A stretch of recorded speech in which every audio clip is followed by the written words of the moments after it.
Okay, everybody, good afternoon. It is Wednesday, October 24th, and the October disaster for the markets came late in the month instead of early. But, and on the backs of just some fantastic earnings and numbers. I mean, Boeing beat. Everybody's beating in their earnings. Um, the market is just exasperated by the midterms. I'm telling you, don't laugh at me.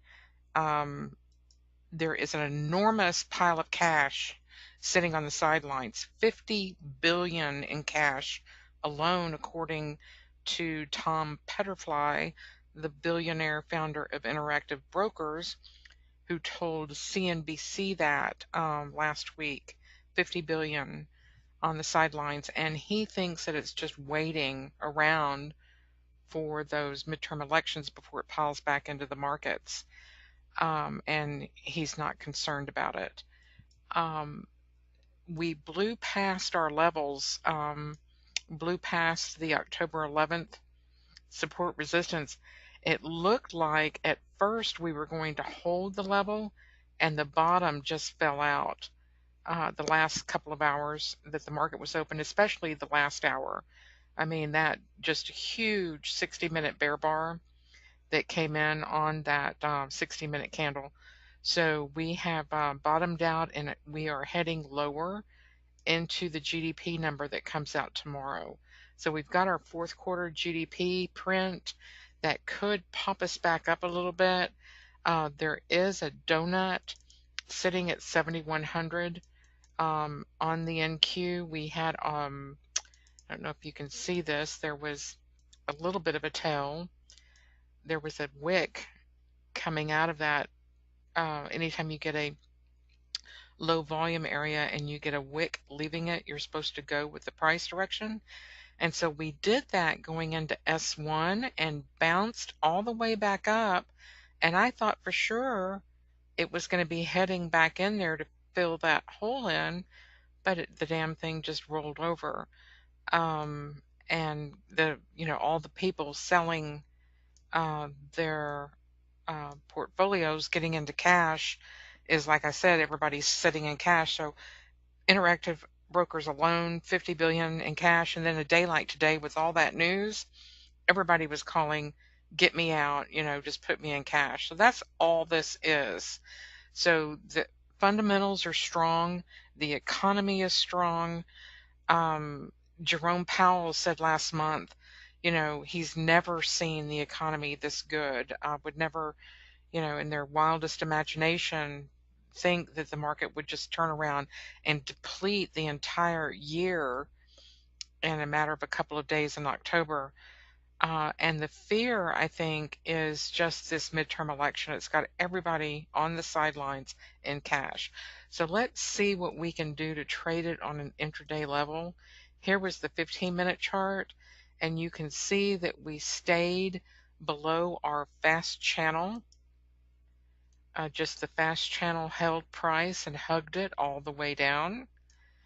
And we bounced on where we're supposed to, got some bounces up to these ATR levels. So let me draw that again. Came down, bounced up to this ATR, and then took back off. That's textbook pullback. So this doji, or the first candle back down on your 15, is your signal to get back in. And I warn people to take a little bit of profit here. Once you get to the ATR, wait for that pullback.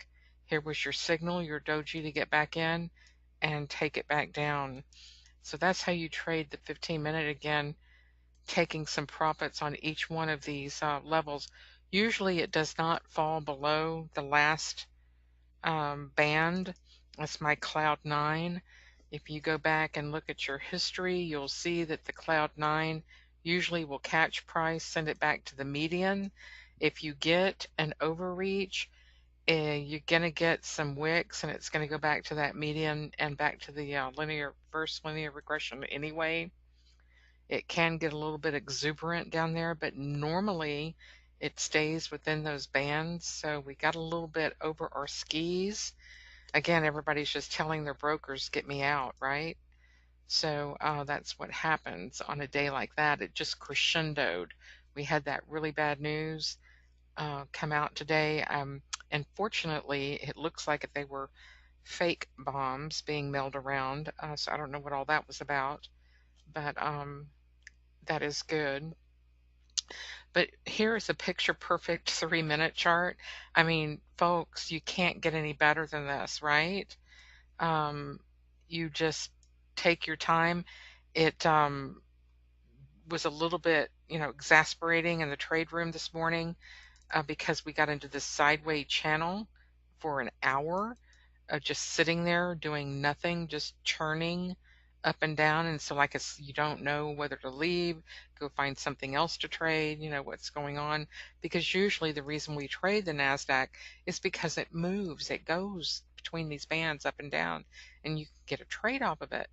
Well, it was just doing nothing there for at least an hour.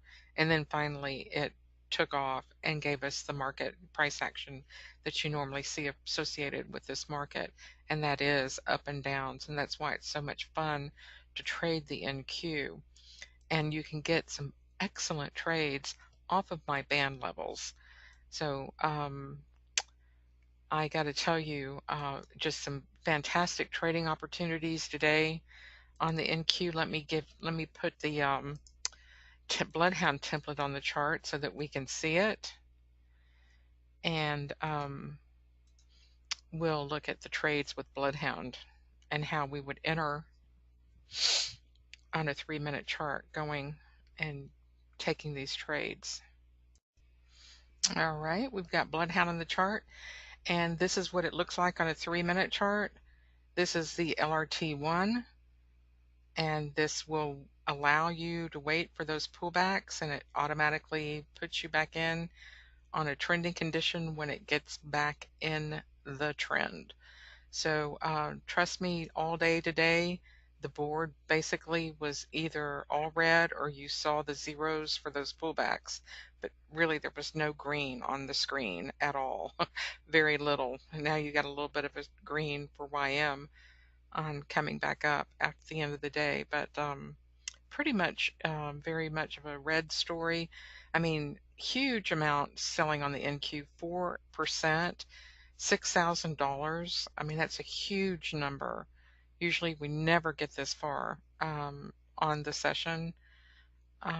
Take a look at a 15-minute chart, and you can see that it was just a huge move from that signal.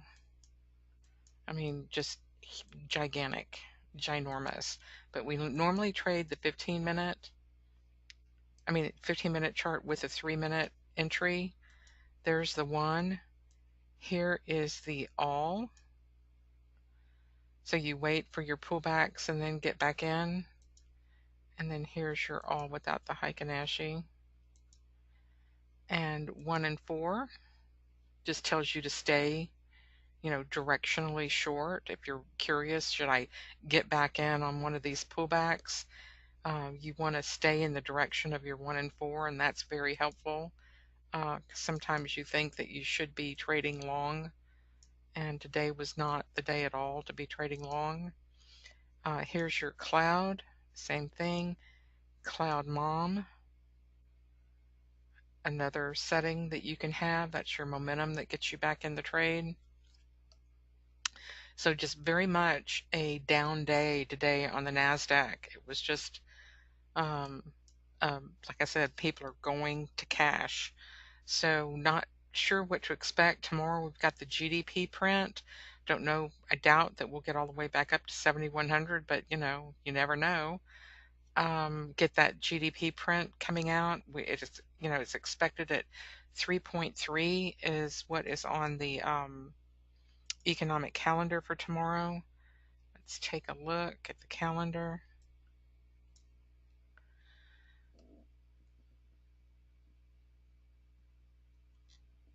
Oops. Tomorrow.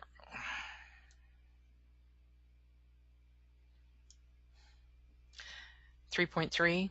So it could, and the Atlanta Fed is thinking more like 3.8. If we get a 4 print, I mean, this thing is going to take off like a rocket. But any beat is going to, pop us up anyway. People are going to start calling in those orders. And I've got to tell you that there's a lot of people putting money in our stock market. So the money that's been sitting out in cash is the US money, because the foreign money is in our market. It's been pouring in here from all the emerging markets and all the foreign governments like Japan and China. They've not been buying the treasuries, they're now buying our equities. So this rally is not over. I would kind of caution the people who wait to get back in, that they'll miss a good portion of that up move when they do that. It's hard to time a trade like that, but it's also hard to sit in the market as it is selling off. And I guarantee you, when you got a 60-minute bar close on that prior day low, that's when the phone started picking up, or the orders started, coming in, and everybody was selling. So that's what happened the last hour of trade today. So everything is dependent upon that GDP print tomorrow. And I'm expecting a bounce. I'm sorry, I was expecting a bounce today, but I still think that we'll get it. Call me the contrarian.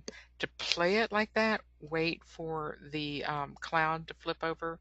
You want to see a green cloud, not a red cloud, to get long. So you want to see some green on your screen and then get behind it. All right. Thank you so much. Y'all have a great afternoon. Bye-bye.